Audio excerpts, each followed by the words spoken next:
Alors c'est un juge pour enfants qui reçoit un petit gamin comme ça. Et puis il lui dit alors, tu veux habiter avec ton papa? Et le gamin il répond ah non, hein, je veux pas habiter avec mon papa, il me bat.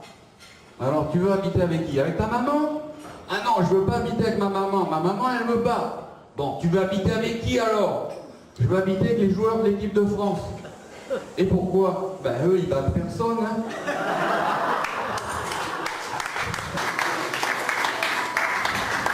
Alors, là, c'est pas une histoire que je vous raconte, c'est un truc vrai qui m'est arrivé ici avec Pierrot.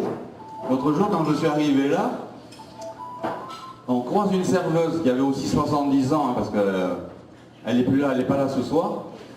Et on croise Pierrot, et elle dit, patron, il y a la porte de ton garage qui est ouverte.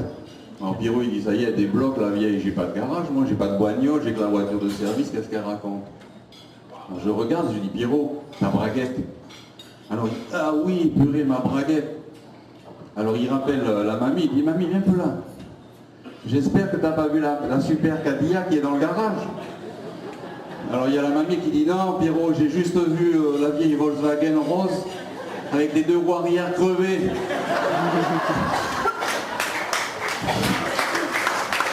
Alors, c'est l'ancien président d'un territoire d'Océanie, que je ne citerai pas non plus pour les mêmes raisons, et qui va voir son copain Jaco à Paris.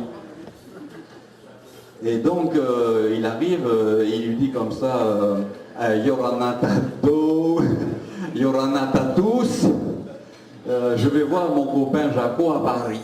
Et là, le copain Jaco, quand il arrive, il l'emmène dans sa villa, le luxe. Je vous en parle même pas, l'Élysée, c'est un taudis à côté. Et là, il y a l'ancien président, que je dis pas le nom, qui lui dit, ah purée Jaco, mais comment tu fais pour avoir un luxe comme ça? Tu vas pas me dire que c'est avec tes 60 000 euros par mois de salaire que tu peux te payer un faré comme ça? Et il y a l'autre qui lui dit, écoutez, venez dans mon bureau, je vais vous expliquer.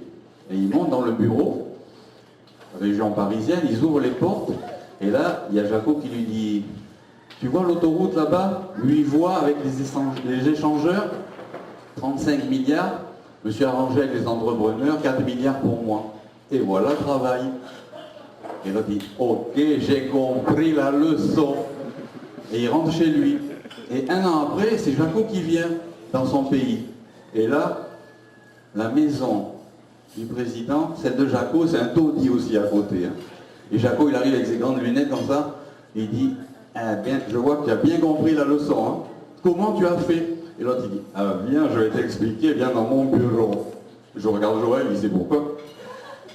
C'est 5 clones aussi, hein, lui. Jusqu'à 5 clones, ça va. 6 clones, c'est foutu.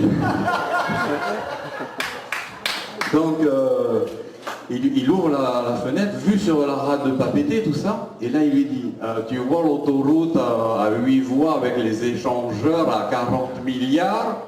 Et l'autre il dit, il regarde, non. Eh bien voilà le travail.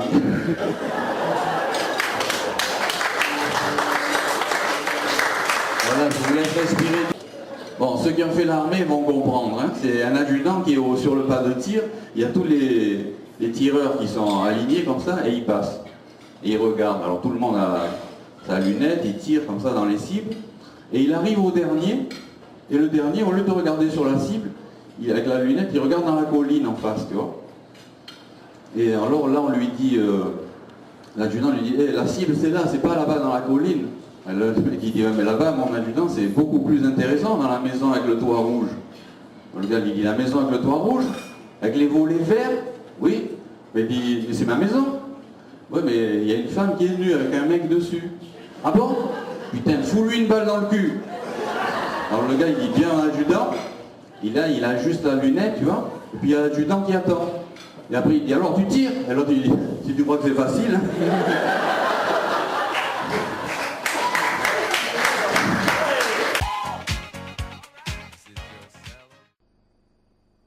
Un one-man show prometteur. Julien Vescovalis s'est lancé le week-end dernier à Rayatea. Pendant plus d'1 heure, cet humoriste amateur a enchaîné les sketchs sur son enfance, la vie politique et les petits incidents du quotidien. Un humour irrésistible, comme l'a constaté Ronnie Moufat. Parle-moi de salaire que tu peux te payer un faré comme ça. Il y pensait depuis un moment déjà. Aujourd'hui, c'est chose faite. Vesco réalise un rêve de jeunesse en montant sur scène pour faire rire les gens. Un one-man show plus que réussi, d'ailleurs c'est simple. La soirée se résume simplement à ça. Ça. Et puis ça. Il fait « Ah, écartez-vous, c'est un champignon vénéneux, je vais l'écraser tout de suite !» Il est excellent, il est bon, voilà. Ça anime bien les soirées. Ça anime très bien les soirées, il faudrait plus de soirées comme ça à Ariatea. Ah, c'est une bonne soirée, des choses nouvelles, différentes de ce qu'on voit d'habitude à Ariatea. Donc voilà, un blagueur, enfin moi je le connais bien, donc voilà, je suis pas étonné. Non, super. Pour cette première représentation dans un hôtel de la place, Vesco a dû tout de même revoir ses textes et ses blagues. La Polynésie offre un large panel de faits divers, source d'inspiration, mais il faut aussi s'adapter à son public. Alors je suis un peu dans le style bigard, j'ai tendance à taper un peu dans le lourd. On m'avait demandé d'alléger, j'ai fait du light. Il y a des enfants, pas sur la religion évidemment, après on verra plus tard dans d'autres. J'ai attaqué un peu la politique, c'est une sélection de mes histoires préférées, donc certaines sont très très anciennes. Face à cette réussite, Vesco compte bien se produire dans d'autres hôtels de Ariatea et pourquoi pas à Tahiti dans un proche avenir.